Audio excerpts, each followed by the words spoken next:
ব্রাহ্মণবাড়িয়ার বাঞ্ছারামপুরে বিভিন্ন শ্রেণী পেশার মানুষ যুক্ত হয়েছেন ব্যতিক্রমী এক আয়োজনে। বাঞ্ছারামপুর থেকে আলমগীর হোসেন। সংবাদ শিরোনাম নিয়ে সাথে আছেন আকলিমা রশিদ ডালি। কসবা টিভির ডেস্ক রিপোর্ট। কসবা টিভি, হৃদয়ে বাংলা। এখন বিস্তারিত জানাচ্ছেন আফরোজা রশিদ ডালি। বাঞ্ছারামপুরের সাংস্কৃতিক সংগঠক সাংবাদিক আশেক এমরান একসময় সরকারি চাকরি করতেন।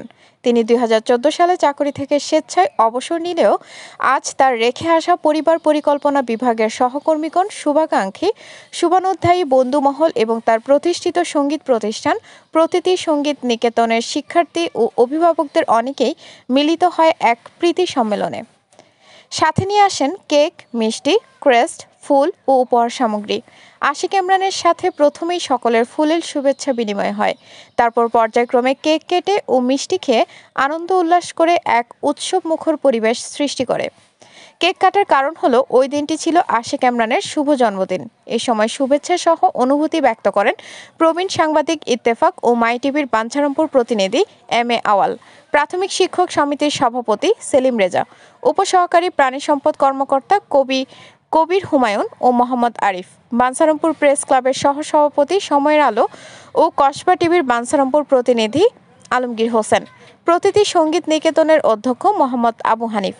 পরিবার পরিকল্পনা বিভাগের পক্ষে বক্তব্য রাখেন পরিবার পরিকল্পনা পরিদর্শক মোহাম্মদ শাকিরুন মিয়া, মোহাম্মদ হাসান সরকার, মোহাম্মদ জাকির হোসেন, গোলাম মোস্তফা, মোহাম্মদ ইমরান, শাহাবুদ্দিন জালালি, নিয়ামত সরকার, আলী আকবর, সোহাগ সরকার, মোহাম্মদ সাইফুল ইসলাম। এছাড়াও প্রতিটি সঙ্গীত নিকেতনের সিনিয়র শিক্ষার্থী মোহাম্মদ সবুজ আহমেদ, শাহপরান, প্রশিক্ষক মারুফা আক্তার মিতু, ভূমিকা দে এবং শিক্ষার্থী আদিত্য দাস।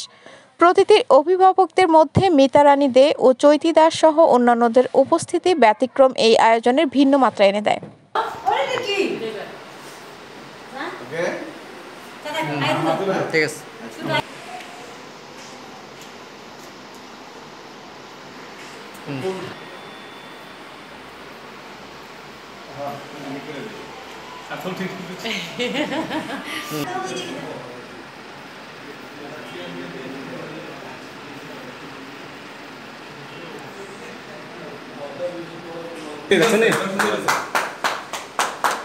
তোমার কেডা কইছে হাত দিবার লাগি?